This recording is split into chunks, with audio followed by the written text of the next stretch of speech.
ते येत नाहीत ना? नाही. आज आपण डीसी मशीनचा काय चेक करणार आहे? इन्सुलेशन, रेजिस्टन्स आणि कंटिन्युटी. तर डीसी मशीन मध्ये काय असतं? तुमच्या आर्मेचर असतं, शंट असतं आणि फील्ड असतं.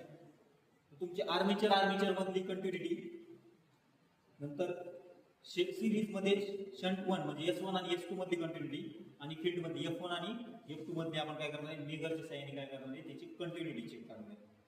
हा मेगरचा उपयोग कशासाठी केला जातो? Insulation resistance. मग इन्सुलेशन रेजिस्टन्स कशामधलं?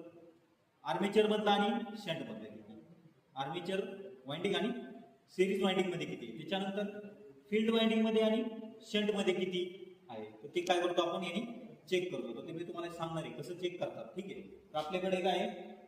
मेगर आहे.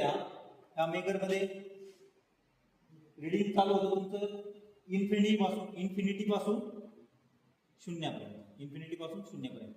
जर वायर ब्रेक असेल, वायर काय असेल? ब्रेक असेल, तर तुमचा रेजिस्टन्स काय दाखवतो? इन्फिनिटी दाखवतो, म्हणजे डिस्कंटिन्यू. आणि जर कंटिन्यू असेल तर रीडिंग काय दाखवतो? शून्य दाखवतो. किंवा त्याच्या दोन वाइंडिंग मध्ये तुमचं काहीतरी रेजिस्टन्स असेल, इन्सुलेशन, तर तो तुमचा रीडिंग नुसार तुम्हाला काय करतो? इथं शो करतो. तर आपण सुरुवातीला चेक करूया आर्मेचर मधलं कंटिन्युटी. आपण चेक करूया आर्मेचर मधलं काय करूया? चेक करूया. तर याचं काय करायचं? एक तो रेडला लावला आपण, दुसरंही ब्लॅकला लावलं, आणि फक्त आर्मेचरच्या एका टोकाला लावायचं. पहिलं कोणतंही कुठं कनेक्ट केलं तरी चालतं, काही प्रॉब्लेम नाही त्याच्यामध्ये. ठीक आहे. आणि दुसरं करायचं खाली, आणि हा काय करायचा? 160 आरपीएम काय करायचा? फिरवायचा. तर हा आता फिरवून दाखवला आपल्याला.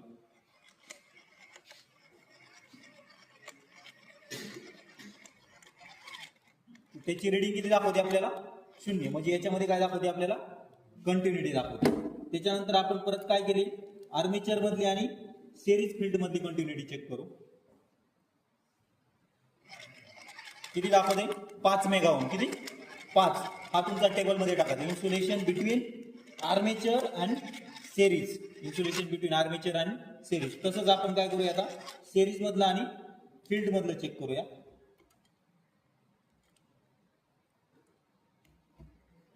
सिरीज मधला आणि फील्ड मधला. तर सिरीज मध्ये आणि फील्ड मध्ये पण किती दाखवते? 5 मेगा ओम. म्हणजे सिरीज वाइंडिंग आणि फील्ड वाइंडिंग मध्ये पण रेजिस्टन्स किती आपला? 5 मेगा ओम. हे कशाच्या साहाय्याने आपण चेक केलं? मेगरच्या साहाय्याने आपण डीसी मशीनची काय चेक केली? इन्सुलेशन रेजिस्टन्स आणि कंटिन्युटी चेक केली. ठीक आहे. धन्यवाद.